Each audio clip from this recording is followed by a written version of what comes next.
사실 세상은 뻔한 질문에 뻔하지 않은 답을 하는 과정이라고 생각을 하거든요. 전 그렇게 살아왔기 때문에 제 대학 생활은 굉장히 단순합니다. 3가지 키워드가 있는데 첫 번째는 제가 그 연세대학교 방송국 동아리를 했어요.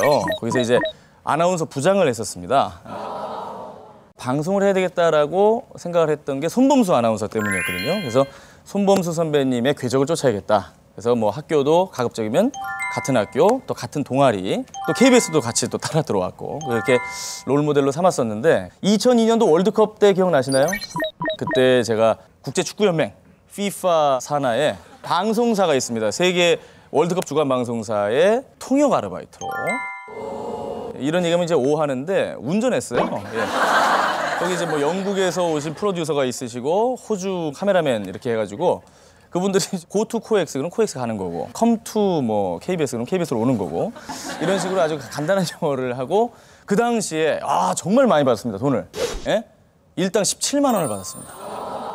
FIFA 하니까 굉장히 좀 많이 주더라고요. 그래서 그때 그 경험을 이제 월드컵 기간 내내 했었고 그리고 또 하나 모 대기업에서 하는 공모전이 있습니다. 해외 탐방 프로젝트라고 해서 대학생들이 3인 1조로 주제를 잡아요. 뭐 정치, 경제, 사회, 문화, 스포츠 아무거나 잡아서 난 이 나라를 가봐야겠다. 가서 좀 보고 보고서를 작성한 다음에 여러분들한테 제출하겠다라고 해서 지원을 했었습니다. 근데 그때가 월드컵 때였으니까 월드컵 얘기를 해봐야겠다라고 생각을 했어요.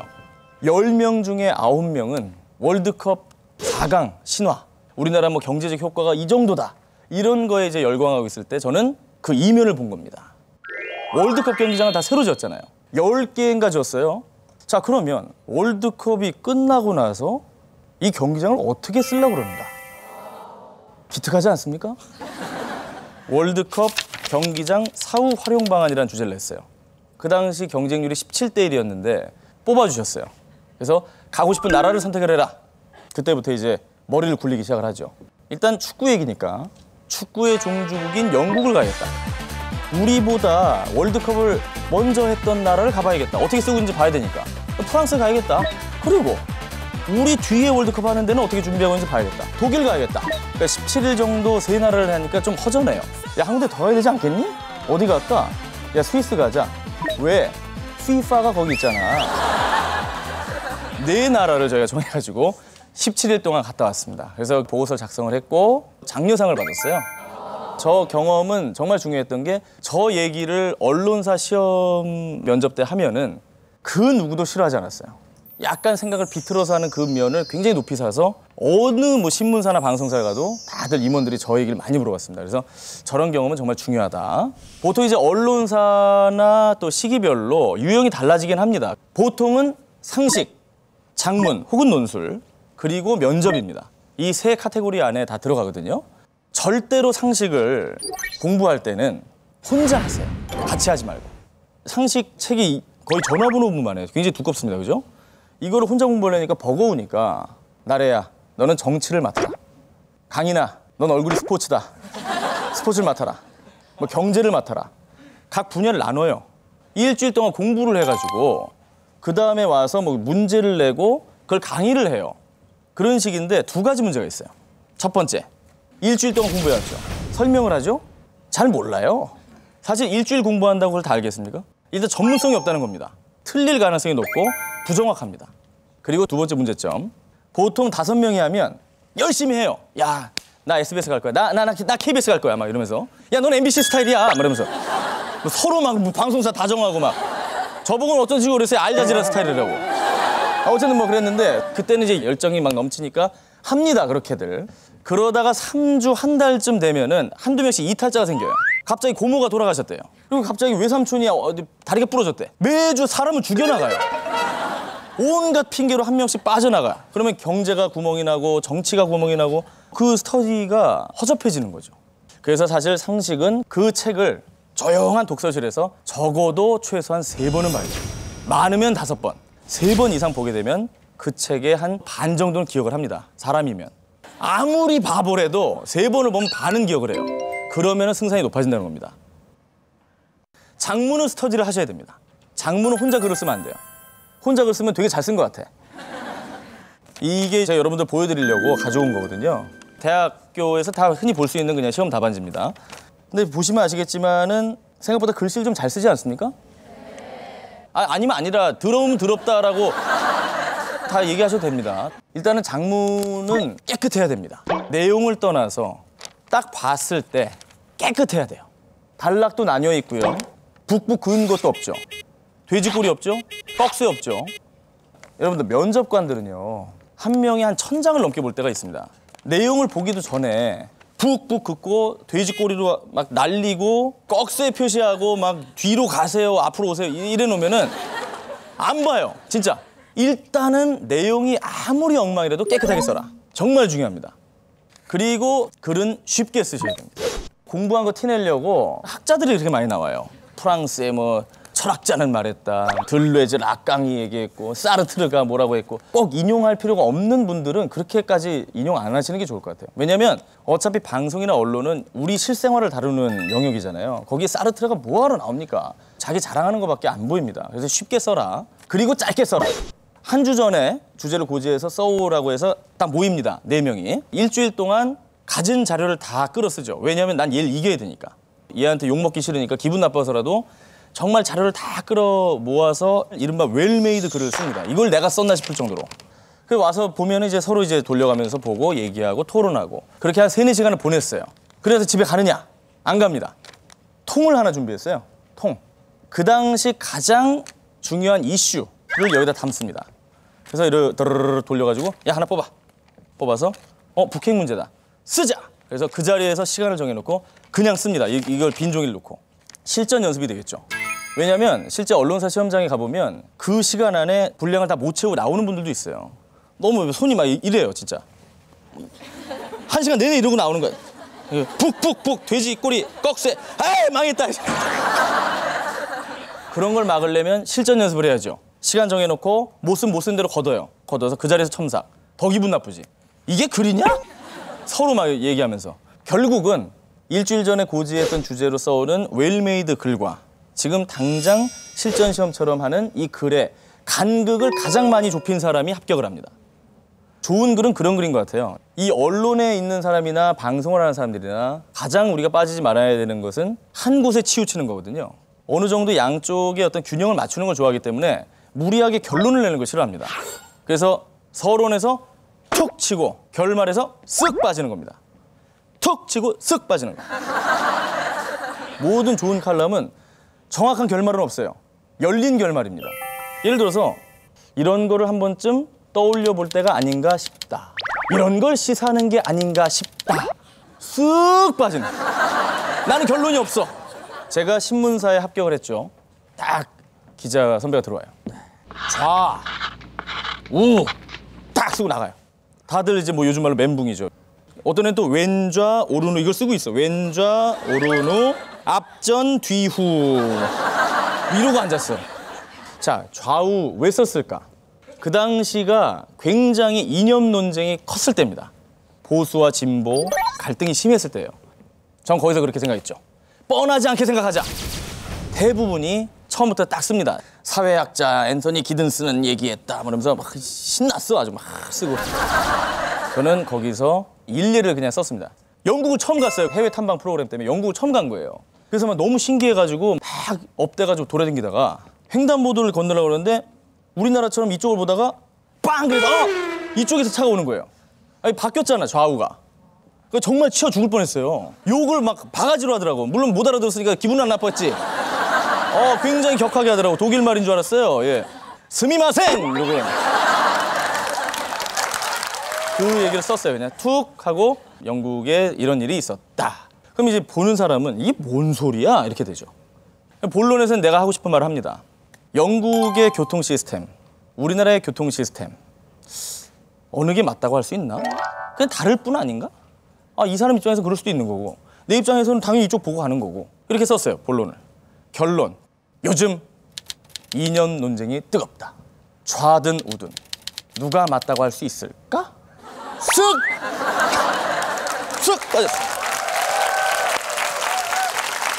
그냥 생각할 거리 주는 거죠. 열린 결말. 그렇게 써서 거기서 이제 합격을 했던 거죠.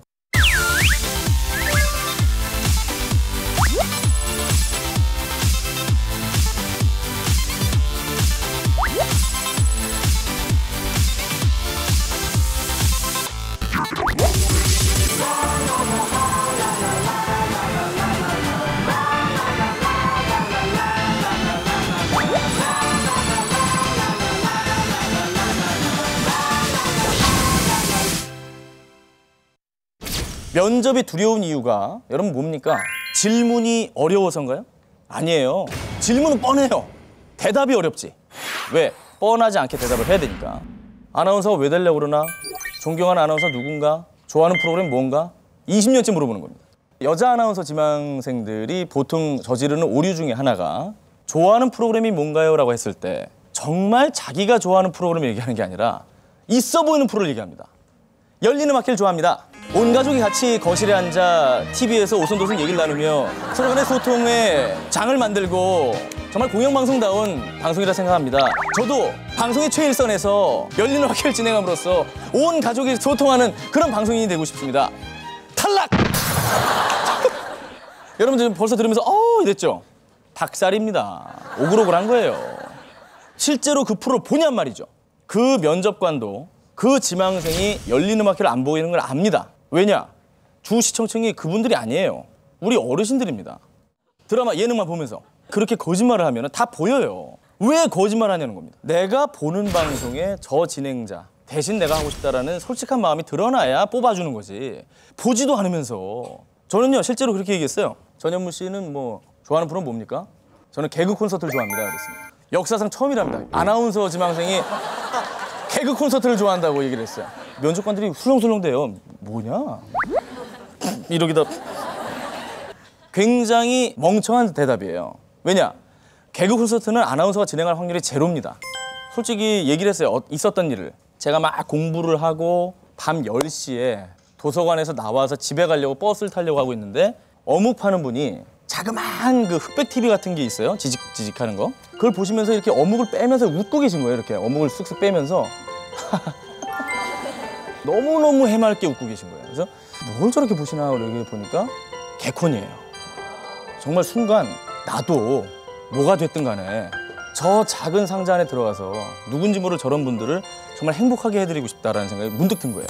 그 얘기를 했어요. 면접관 한 7명 중에 한 3명 정도가 여러분들 공채로 신입을 뽑을 때는 새로운 피를 수혈받기 위한 거잖아요. 근데 완전 세파에 찌들어가지고 거짓말이나 하고 그냥 비위나 맞추고 이런 사람 뽑고 싶겠습니까?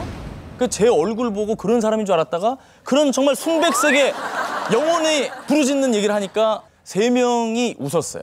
너무너무 해맑게 웃었어요. 그 3명 중에 1명이 개그 콘서트 CP였습니다.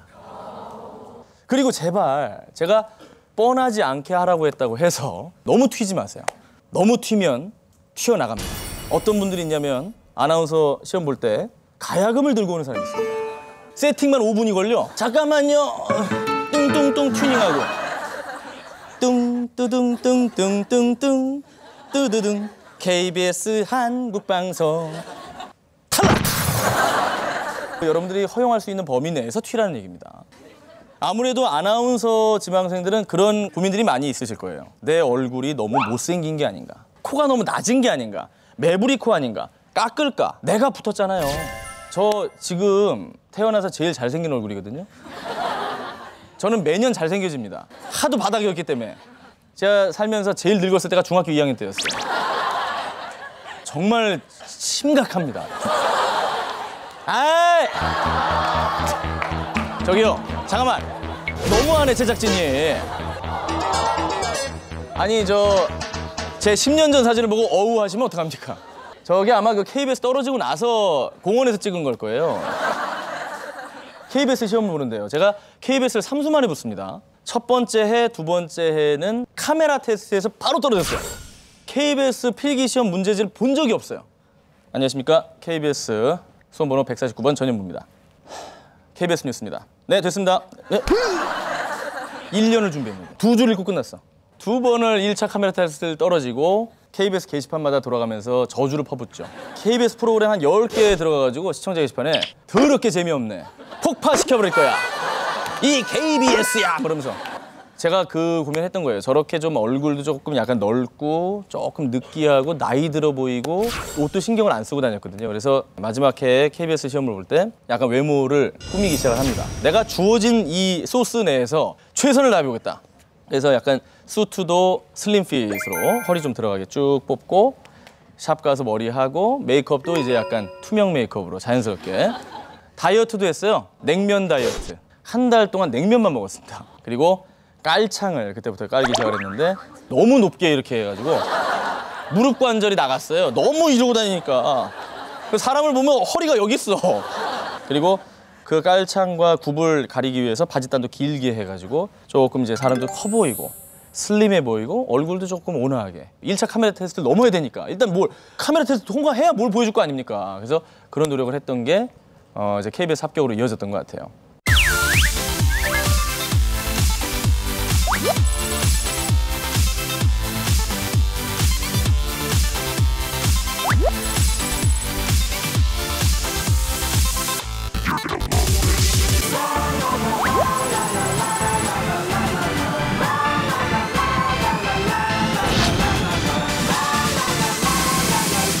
제 아나운서 생활 얘기를 좀 해보겠습니다. 역시 뻔하지 않았습니다.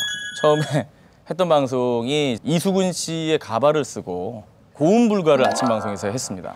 그거를 하고 아나운서실이 뒤집혀졌습니다. 왜냐? 전현무는 얼굴로 봤을 때는 앵커거든요. 그래서 얘는 뉴스를 시키려고 그랬거든요. 뭐 얼굴이 한 10년차 앵커같이 생겼으니까. 전혀 뭐 예능 쪽으로는 생각이 없는 아이처럼 보이니까. 잘못 뽑았다 논란이 일기 시작을 합니다. 아니 얘 왜 이러냐 도대체 뭐 약 먹었냐. 사실은 면접 때까지는 제 자신을 속였던 거거든요. 들어오자마자 본색을 드러내기 시작한 거죠. 저는 사실 그렇게 생각합니다. 아나운서가 올바른 말, 바른 말만 하는 사람들이라고 생각을 하는데 사실은 여러분들 오해거든요. 아나운서들 욕 엄청 잘해요. 술 엄청 많이 먹습니다. 사람입니다. 그리고 표준어도 생각보다 많이 모르는 분들도 있어요. 근데도 불구하고 그게 아닌 척 포장하는 게 요즘 세대에 안 맞다고 생각한 거예요. 인정할 거 인정하고 그리고 아나운서의 본분을 유지하면 되는 거거든요. 예를 들어서 어느 예능 프로에서 제가 게스트로 나갔는데 MC가 물어봤어요. 하마터면이 맞아요? 하마터면이 맞아요? 뭐 이 얘기 나온 거예요. 그냥 아나운서니까 나한테 물어봤죠. 제가 그랬어요. 실제로 방송 중에. 모르겠는데요? 내 이놈한테 물어보세요. 인터넷 검색 찬스 쓸까요? 뭐 별 얘기 다 했어요. MC도 놀래고 PD도 놀래고 아나운서실에서 화가 나고 넌 아나운서 대표로 나서 뭐 하는 짓이냐? 아, 나는 솔직히 몰라서 그런 건데요. 오히려 이렇게 얘기하는 게 시청자와 나의 장벽을 낮추고 아, 쟤도 모르는구나. 그러면서 이제 거기에 대해서 하마터면이 맞습니다라고 얘기하는 게 오히려 쉬운 접근법이지. 그리고 실제로 방송 나서 그 얘기했습니다. 이렇게 해야 효과적이다. 효과적이다. 효과적이다? 효과가 하나도 없을 것 같지 않아요? 뭐가 효과적이야? 효과! 효과! 뭐 이러고 다녔어요. 라디오에 효과! 효과! 뭐 이러고. 일부러. 그리고 뭐 멘탈 붕괴가 온다. 쓰면 안 되는 말입니다. 외계어고. 근데 솔직히 그냥 여러분께 여쭤볼게요. 멘탈 붕괴를 대체할 말이 뭐가 있습니까? 정신이 없다? 넋이 나갔다? 어리 빠졌다? 이상해. 그 느낌이 아니잖아요. 멘붕은. 우리의 멘붕은 그런 뜻이 아니잖아요. 그거를 표현할 말이 없어요. 그렇잖아요. 그러면 그걸 대체할 말을 만드는 게 우선이지 왜 그냥 무조건 쓰지 말라고만 하냐는 거예요. 그런 것들에 대한 고민이 많았어요. 그래도 아나운서로서 우리말 전도를 해야 된다는 사명감은 있기 때문에 이런 식으로 했죠. 편안하게 접근했어요. 임창정 씨 노래 중에 표준어가 아닌 게 있다. 두려워 겁시나. 겁시나. 틀렸다. 겁이 나. 어색하죠. 이렇게 어색하게 함으로써 사람들은 그게 뭐야 하면서 알게 되잖아요. 이런 식으로 접근을 하려고 했던 게 결국은 아나운서실에 이제 그 뜻이 전해지니까 처음에는 지적을 좀 많이 당했었는데 이제는 뭔 얘기를 해도 인정을 해주시는 분위기가 됐어요. 그래서 언어의 장벽은 넘어섰어요. 아나운서실하고. 근데 뒤따라 나온 게 춤 장벽이었습니다. 아, 이거는 어떻게 해결이 안 됐어요. 제가 춤을 7년을 춰왔는데 뭐 소녀시대, 샤이니, 동방신기 이게 어디 보여줄 만한 실력을 갖추고 있는 춤이 아니기 때문에 참. 아니 제가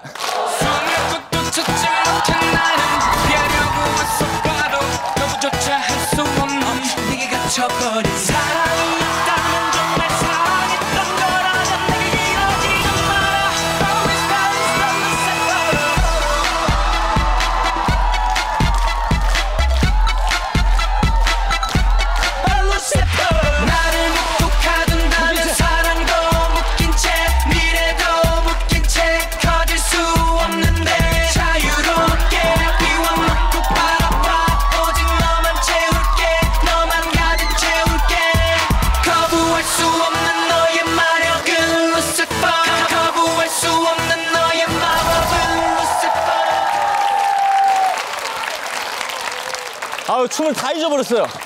정말 이런 춤 추고 박수 받는 건 저밖에 없을 거야. 야, 이거 했다고 숨이 차다. 야, 어쨌든 이게 돈 내고 배운 춤들입니다. 어떻게 나왔네요, 어떻게. 춤을 춰달라고 작가가 얘기를 해가지고 예능 프로그램 섭외가 돼서 너무 설레는 마음에 집에서 영상을 보면서 했는데 이것만도 안 나왔어요. 정말 몸부림만 치고 있더라고요. 그래서 학원을 가야겠다. 이거는 제작진에 대한 예의가 아니다. 홍대 학원을 가가지고 보름을 배웠습니다. 맹훈련, 하루에 4시간씩. 마지막 날 선생님이 했던 말을 잊지 못합니다. 현무 씨, 돈 안 받겠습니다. 돈을 안 받을 터이니 제발 우리 학원에서 배웠다는 얘기는 하지 말아주세요. 제발 부탁드립니다. 처음에 협찬으로 하려고 그랬다가 어쨌든 그래서 춤을 췄고 루시퍼가 나올 때마다 저는 뜨끔뜨끔 놀랍니다. 어서 날 부르나 하고. 예. 정말 사실 여러분들이 좋게 봐주셔서 그렇지 춤이 아니지 않습니까? 거의 뭐 접신한 사람 같지 않아요? 이렇게 추고 나니까 아나운서실에서 발칵 뒤집힌 거예요. 실장님이 부르셨어요. 한숨을 딱 쉬시고 춤이 너무 더러운 거 아니냐. 실장님 입에서 더럽다는 얘기가 나왔어요. 차라리 네 동기인 오정연 아나운서처럼 잘 추든가 아니면 추지 말든가. 그게 뭐냐 도대체. 너무 역정을 내시니까 눈물이 나는 거예요. 난 보름 동안 배워온 건데 잘 쳐보겠다고 배운 게 이 모양인데 그걸 가지고 굉장히 역정을 내시니까 죄송합니다. 그리고 그때 심할서를 쓰고 춤을 다시는 더럽게 추지 않겠습니다라고 정확히 적어가지고 드리고 나왔어요. 나왔는데 그 당시 노래가 좋다는 프로가 있었습니다. KBS에. 전화가 왔어요. 현무 씨 나와주시면 안 돼요? 부르기를 하죠. 왜 부를까? 루시퍼 좀 쳐주세요. 저 이제 춤 금지령이 내려진 상태이기 때문에 일체 춤 못 춥니다. 그럼 그냥 나와주세요. 노래만 불러주세요. 나갔어요. 노래가 좋다. 나갔는데 그 당시 MC가 남희석 씨였는데 전현무 씨 하면 루시퍼 안 볼 수 없잖아요. 갑자기 그러는 거예요. 그럼 현장에서 이렇게 방청객들 여러분들 계시고 작가분들 있고 다 한데 거기서 저는 저 춤 금지령이 내려져 노래 그냥 틀어버렸어요. 또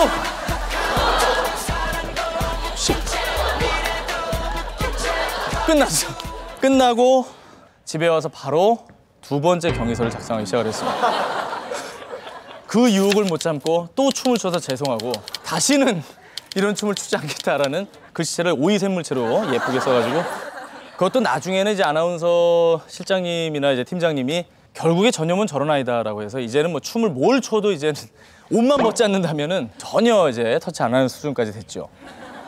이건 뭐 처음 얘기하는 건데요. 제가 느끼기에는 이 루시퍼는 사실은 유재석 씨가 만든 겁니다. 제가 그 해피투게더를 10번을 나갔어요. 10번 중에 6번을 루시퍼를 췄습니다. 처음에 해피투게더 루시퍼를 췄을 때는 춤이 아니라 저거는 이제 거의 그 방송 사고 수준이다라고 생각해서 더 이상은 추지 말게 해야겠다라는 여론이 많았어요. 근데 유재석 씨가 해피투게더 나갈 때마다 전현무 씨랑 루시퍼 한번 봐야죠. 노래를 계속 틀어버려요. 계속 추는 거예요, 그냥. 처음에 췄던 루시퍼는 그나마 학원에서 나온 지 얼마 안 됐기 때문에 동작을 기억을 많이 하고 있었습니다. 근데 8번째 추니까 기억이 안 나요, 춤이. 그러니까 이렇게 하고 아까 이것도 없는 동작이에요, 원래. 그러니까 음악은 나오고 뭔 해야 되겠고 하니까 이걸 한 거예요, 그냥. 근데 계속 시키니까 그렇게 엉망으로 한 게 오히려 여러분들한테 큰 웃음을 준 거예요. 유재석이라는 분은 게스트가 1%의 가능성만 있어도 포기하지 않는 사람입니다. 절대 포기하지 않았던 유재석이 전현무의 루시퍼를 만든 거죠. 그 유재석 씨한테 그게 처음으로 이제 감동받았던 일이고 두 번째 감동은 KBS 연예대상이라는 거 아시죠? 연말에 예능인들 모아놓고 이제 상 주는 자리인데 저는 이제 뭐 예능을 하지만 제가 뭐 아나운서 소속이기 때문에 어디 이제 뭐 앉을 데가 없잖아요. 그 앞에 이렇게 테이블에 앉아 있잖아요. 진짜 미치겠더라고. 어디 앉아야 되나 이거. 아, 안녕하세요. 예. 아, 박명수 씨 안녕하세요. 그리고 예. 그래서 이렇게 자꾸 이러고 있는데 유재석 씨가 현무야 일로 와. 일로 와. 여기 앉아. 너 해피투게더 식구잖아. 그때 순간 진짜로 눈물이 나가지고 근데 이제 해피투게더 식구가 아니잖아요. 그냥 10번 나갔을 뿐인데 제가 이렇게 어리버리한 걸 보고 절 챙겨준 거예요. 얼마나 민망할까 싶어요. 그래서 결국 못 갔어요. 박명수 씨 때문에. 딴 자리에 앉았는데 그거를 연 2년을 그렇게 말씀하시더라고요. 해피투게더 식구인데 너 어디가 있어? 여기 와 앉아. 그 말이 정말 잊혀지지가 않습니다. 지금도. 그래서 아 저게 이제 뭐 예능 MC로서 성공한 그런 걸 떠나서 사람이 정말 된 사람이구나라는 거를 유재석 씨 뭐 워낙에 좋은 이미지지만 저도 그런 걸 느껴서 한번 말씀드리고 싶었어요. 예능 MC들 얘기를 많이 전 합니다. 왜냐면 제가 배워야 되는 분들이고 해서 분석을 해봤어요. 강호동 씨 리더십으로 보면은 정말 냉철한 리더십입니다. 1박 2일에 같이 출연했을 때 제가 느낀 건데요. 웃겨요. 그러면 이것만 5분 동안 이거 리액션만 합니다. 그리고 계속 기회를 줘요. 형씨 그래서 어떻게 되나?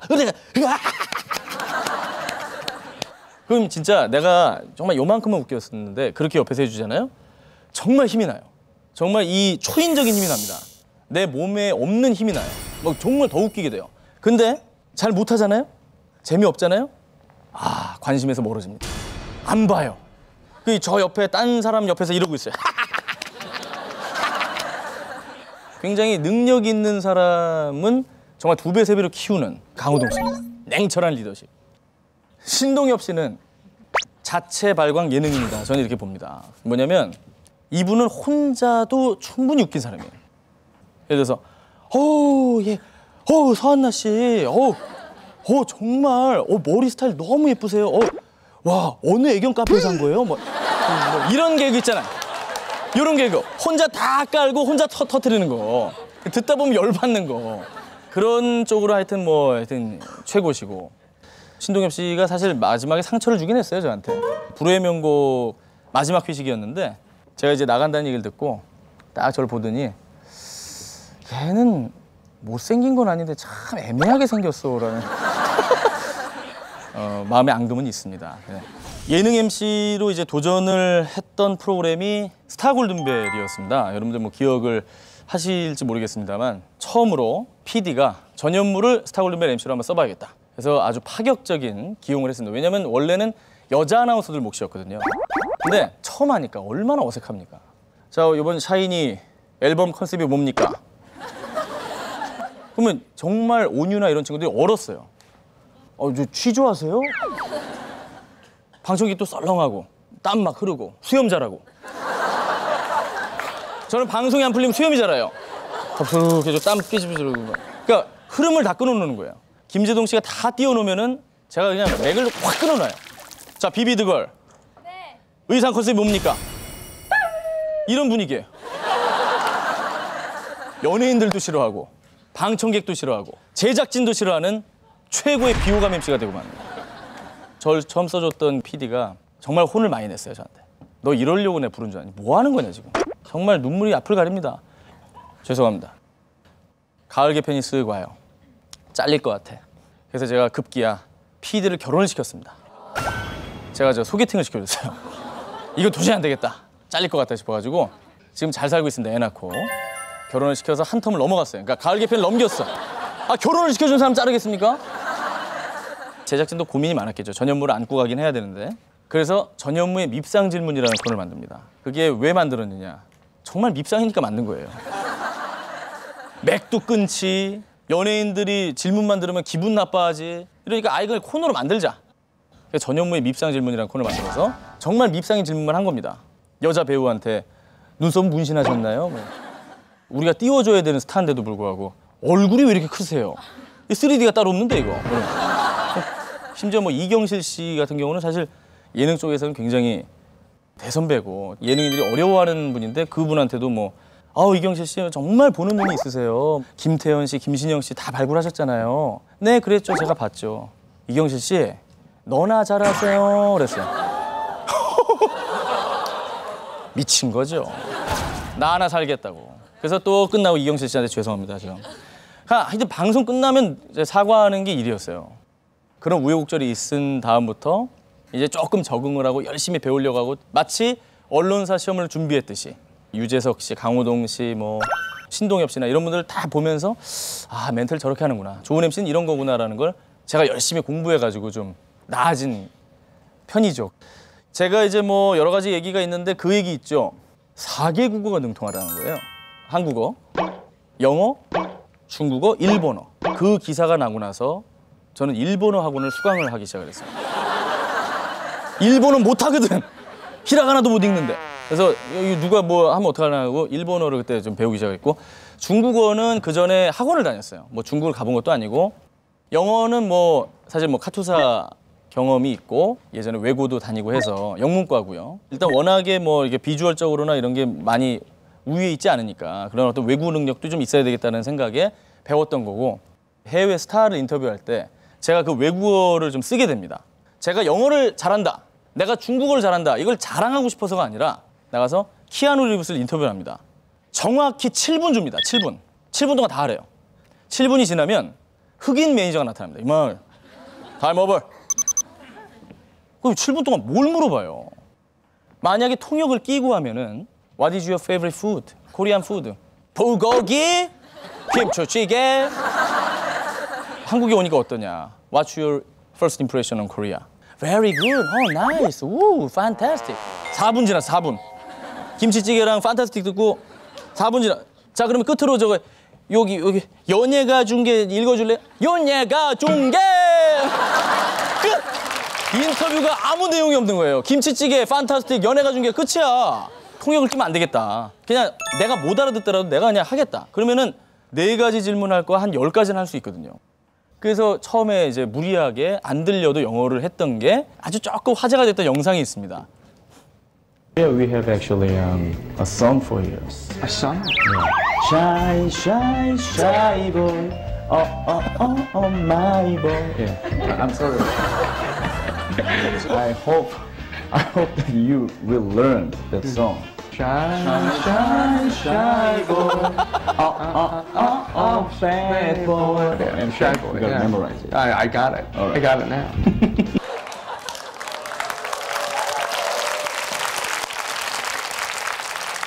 제가 영화하는 거 보면서 약간 오그라들죠. 아우 실수하면 어떡할까 막 아우 그죠? 제가 굉장히 어려워하는 게 느껴지죠.